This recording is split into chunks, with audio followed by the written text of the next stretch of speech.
공동대표를 맡고 있는 백성재 변호사님의 순서가 되겠습니다. 여러분 박수로 환영해 주십시오. 안녕하십니까. 저는 행동하는 자유시민 공동대표를 맡고 있는 백승재 변호사입니다. 반갑습니다. 네, 제가 다시 이 자리에 있으니까 다시 또 이 가슴이 뜨거워지고 또 다시 열정이 솟아나는 것 같습니다. 왜 그러겠습니까?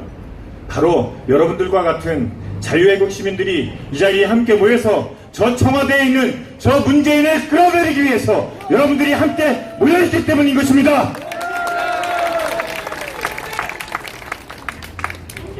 제가 사실은 8월 15일 날 이 자리 광장에 있었습니다. 11시부터 있었습니다. 수많은 사람들이, 수많은 애국 동지들이, 우리 자유시민들이 다 함께 문재인 하야를 외치면서 함께 끌어안으면서 그 장대와 같은 비를 뚫고 집회, 시위, 행진을 했습니다. 그런데 신문에 뭐라고 났습니까? 그 많은 사람들이 우리가 고작 13,000명이라고 합니다. 그게 말이 됩니까?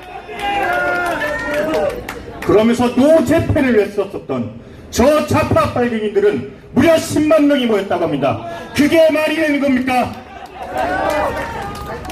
이거야말로 김정은이가 얘기했었던 것처럼 삶은 소대가리가 웃을 얘기입니다. 이거야말로 거짓과 위선과 기만과 가짜가 펼치는 대한민국을 여실히 보여주는 그 예가 아니겠습니까? 여러분 아시겠습니다만 그날 8.15 광복절 축사를 하면서 문재인은 뭐라고 했습니까? 평화경제, 남북경협을 통해서 전세계 6위의 경제 강국을 만든다고 뻥을 쳤습니다. 왜 뻥인지 아십니까? 저는 여러분들이 잘 아시겠습니다만 저는 기업 변호사로서 수십 년 동안, 십수년 동안 저는 일을 해왔습니다. 그런데 M&A라고 해서 기업 결합 합병을 할 때는 어떻게 됩니까? 두 회사가 합치면 그 두 회사의 자산과 부채와 자본을 합칩니다. 그 합친 다음에 나누기 1을 하면 어떻게 됩니까? 실제로 그만큼 떨어지게 돼 있습니다. 안 그렇습니까? 우리나라는 전세계 12위 강국입니다. 전세계 126위에 전세계 꼴찌인 나라랑 합치면 그게 50여위가 될 거 아니겠습니까? 그런데 그게 어떻게 경제난국으로 6위가 될 수가 있겠습니까? 이러한 거짓말들을 여러분은 용납하실 수 있겠습니까?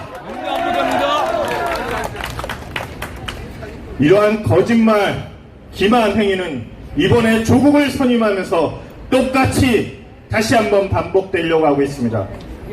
조국이라고 하는 사람이 어딥니까? 어떤 사람입니까? 조국이라고 하는 사람은 서울대를 나왔지만 단 한 번도 사시패시를 한 적이 없습니다. 미국에 가서도 로스쿨을 제대로 졸업을 해서 자기가 박사학위를 받은 게 아닙니다. 여러분들 잘 아시겠습니다만 미국에서는 박사학위를 받는 여러 가지 방법이 있습니다. 그 중에 하나가 스페셜 주리스 닥터라고 해서 그냥 1년만 공부해가지고 거기서 주는 논문만 통과하면 되는 그런 박사학위가 있습니다. 그 SJD를 딴 사람입니다. 그런 사람이 대한민국 형법과 형사소송법과 대한민국 형사 절차를 제대로 알고 있겠습니까? 그 사람은 전혀 알 수가 없습니다. 그래서 조국이 그 강단에 서서 오상방위라고 하는 것을 어떠한 학생이 질문하자 오상방위가 뭔지 몰라서 호동되고 심지어는 내가 갖고 있는 법전에는 오상방위가 어디 있는지 이 법전에는 이 오상방위가 없나 보다 이딴 소리를 하는 게 서울대학교 법대 교수 말이 되는 것입니까? 여러분 아시겠습니다만 그 사람은 사상검증을 받아야 된다고 우리 황교안 대표가 얘기했습니다. 산호맹이 어떤 데입니까?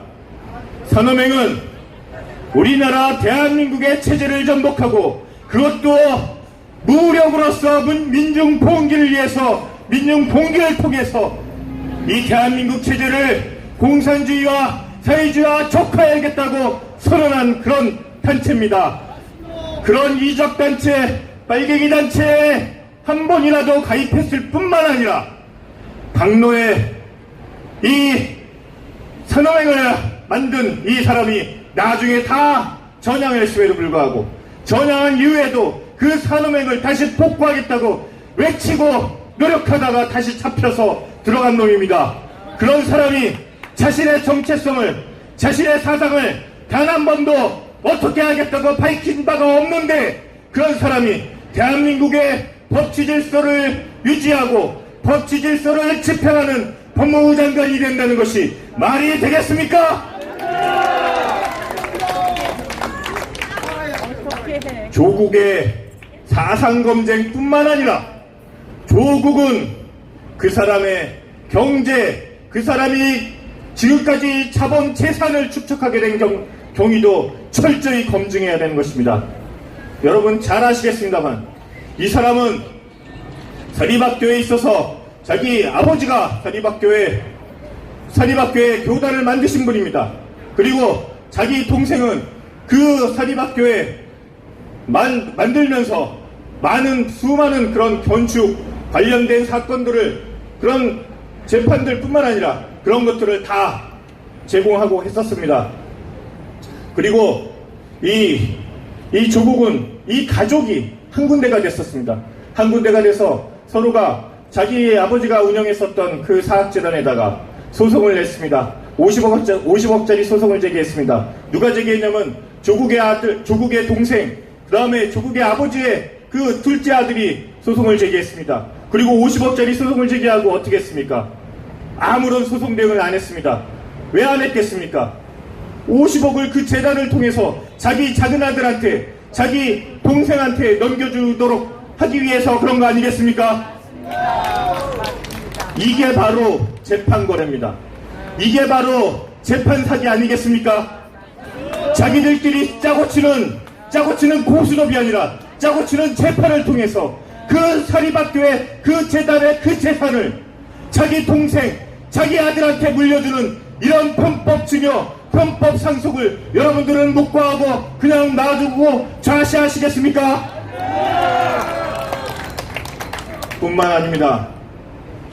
조국은 조국의 자기 부인과 조국의 동생의 부인과 수많은 이상한 거래가 있었습니다.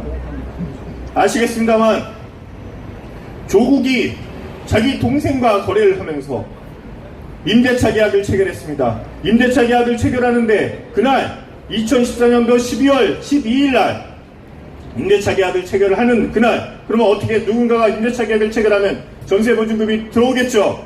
2억 5천만 원이 들어왔습니다. 그 2억 5천만 원을 같은 날 조국의 동생 와이프가 2억 5천만 원 두고 어느 부산 해운대에 있는 어느 고급 빌라를 사게 됐습니다. 그러면 그 2억 5천만 원 누구한테서 온 거가 되겠습니까? 바로 조국 부인한테서, 사실은 조국한테서 온 거 아니겠습니까? 이게 바로 뭡니까? 부동산 실명법에 위반해서 자신의 차명 거래를 통해서 자기의 집을 다른 사람한테, 자기 동생한테 명의 신탁한 그 증거가 아니겠습니까? 저는 이걸 고소를 할 겁니다. 잡아들여야 돼.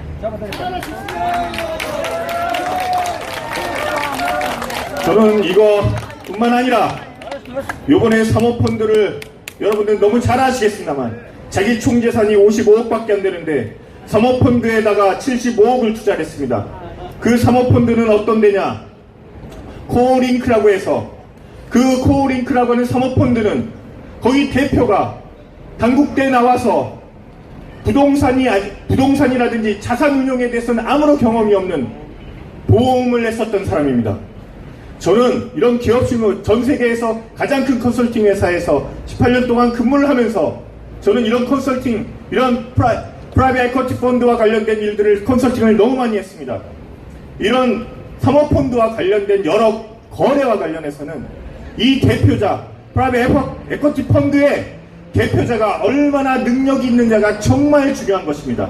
그래서 MBA 나오고 하버드 나오고 무슨 변호사거나 아니면 어디에 경영학과를 나오신 MBA를 나온 사람, 그런 사람들만이 대표를 하는 것입니다. 그렇게 해야 그 사람의 경영 능력을 믿고 그 사람이 가지고 있는 네트워크를 갖고 투자를 하고 투자를 받고 그걸 통해서 또다시 돈을 버는 것입니다. 그런데 이 사람은 정말로 듣보잡이었습니다. 제가 그렇게 18년 동안 근무를 하면서 이 업계에 있었으면서도 단 한 번도 제대로 들어본 사람이 아닙니다. 그런데 이렇게 듣보잡의 사모펀드를 만든 대표가 사모펀드 인가를 받은 지 불과 15일 만에 중국 공산당으로부터 6천억을 투자를 받았습니다. 이게 말이 되는 것입니까? 이거는 있을 수가 없는 일인 것입니다. 이 프라이빗 에쿼티 펀드가 6천억을 중국 공산당으로부터 투자를 받아서 한 게 뭔 줄 아십니까? 코스닥 법인에 있는 코스닥의 법인 중에서 코스닥 등록이 돼 있는 법인 중에서 잘 운영이 안 되는 그런 휴면회사를 하나 사가지고 우리나라의 2차 전지, 자동차 전지, 연료 전지 얼마나 중요한지 아시죠? 우리나라 4차 산업혁명을 이끌어갈 우리의 새로운 먹거리, 신먹거리 아니겠습니까? 우리의 그 고급 기술을 결국은 그것들을 팔기 위해서 어디로? 중국으로 팔기 위해서 거기에 투자를 해가지고 거기에 대표가 될 것입니다. 아무런 경험과 능력과 연줄과 네트워크가 없는 그런 대표가 프라이빗 에쿼티 펀드가 중국 공산당으로부터 받은 그 돈을 갖고 우리나라의 가장 중요한 이런 에너지, 앞으로 2차 산업 에너지를 이끌 그런 에너지를 갖고 이 중국에 팔아먹을 수 있는 그런 지분을 확보했습니다. 이거야말로 매국노 아니겠습니까? 그래서 저는 조국을 고발을 할 것입니다. 바로 월요일날 아침에 고발을 할 것입니다.